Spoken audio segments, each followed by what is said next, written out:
पुरी को अपने किए पर पछतावा होने लगा। उसने कुछ सोचा, फिर शिवम की ओर उसकी आंखों में देखा। क्या आप एक प्राचीन मार्शल आर्टिस्ट हैं? पुरी ने झिझकते हुए पूछा। ओ, शिवम जरा चौंका, क्योंकि उसे उम्मीद नहीं थी कि जगनपुरी के पास प्राचीन मार्शल कलाकारों का ज्ञान होगा। तुम प्राचीन मार्शल कलाकारों के बारे में भी जानते हो? मतलब है, मुझे लगा ही था। पुरी खुद से ही ये सोचकर बड़बड़ाया कि इस बात में कोई ताज्जुब नहीं कि वो शिवम से हार गया। एक वक्त पर पुरी ने पड़ोसी प्रांत में एक पहुंचे हुए नामी आदमी से दोस्ती की थी और उससे कुछ प्राचीन मार्शल आर्ट सीखे थे। उन कौशलों के साथ वो एक दर्जन अंगरक्षकों को मात्र चाकू से आसानी से नीचे गिरा सकता था। हालांकि वो अभी भी शिवम की तरह काबिल नहीं था। बिग बॉस के अनुसार शक्तिशाली प्राचीन मार्शल आर्ट विशेषज्ञ बेहद तेज प्राणी थे जो आसानी से गोलियों को चकमा दे सकते थे। इसलिए उसने पुरी को चेतावनी दी कि यदि उनसे कभी भी उसका सामना हो तो उनसे निपटने के लिए कभी भी बंदूक का उपयोग नहीं करना चाहिए।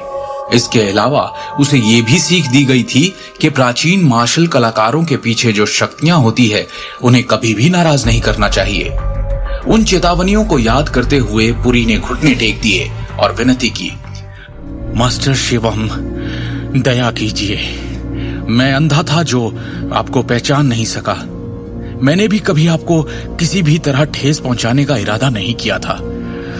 ये सब उस सिंघानिया की वजह से हुआ, उसी का किया धरा है ये।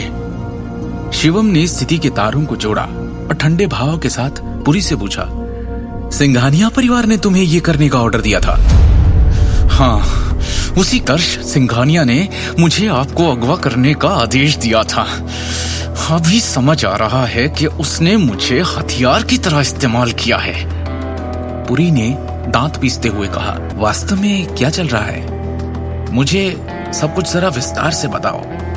पुरी ने चुपके से राहत की सांस ली और गंभीरता से कहा, मास्टर शिवम, दर्श सिंघानिया ने मुझे आज दोपहर भोजन के लिए आमंत्रित किया और मुझे 2 तस्वीरें दी और साथ में आदेश दिया कि अपने आदमियों के हाथों में इन सभी तस्वीर वाले लोगों को अगवा करवाऊं। बदले में मुझे 1 करोड़ रुपए देने का वादा किया।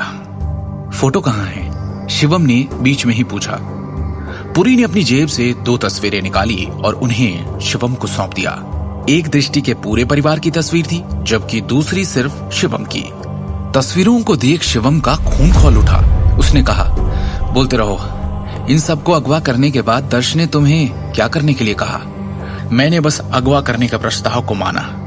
आगे क्या करना है वो कदम सिर्फ दर्श का होने वाला था। मेरा उससे कोई लेना देना नहीं। हाँ, मैंने भी दिमाग चलाया। मैंने हमारी सारी बातें रिकॉर्ड कर ली। क्या आप वो रिकॉर्डिंग सुनना चाहेंगे? पुरी ने गंभीरता से पूछा। फिर उसने झुककर विनती की, मास्टर शिवम, आपको ठेस पहुंचाने का मुझे बहुत पछतावा है।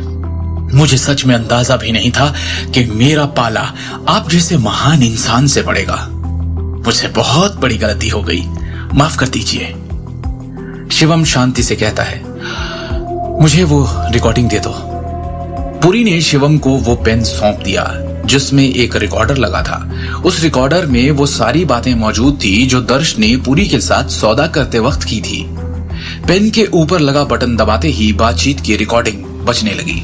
शिवम ने शुरुआती बिना मतलब की बातों को नजरअंदाज कर दिया और अपहरण के बारे में बातचीत पर पूरा ध्यान दिया।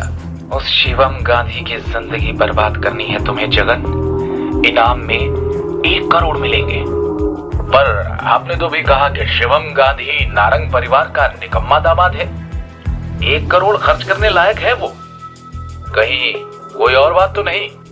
मैं शिवम को यहाँ लाने में आपकी मदद कर सकता हूँ, लेकिन बाकी की व्यवस्था आपको खुद ही करनी होगी। ये भी ठीक है, जब तक तुम उसे पकड़ोगे मैं यहाँ उसके बाद की व्यवस्था करने के लिए लोगों का इंतजाम कर लूंगा।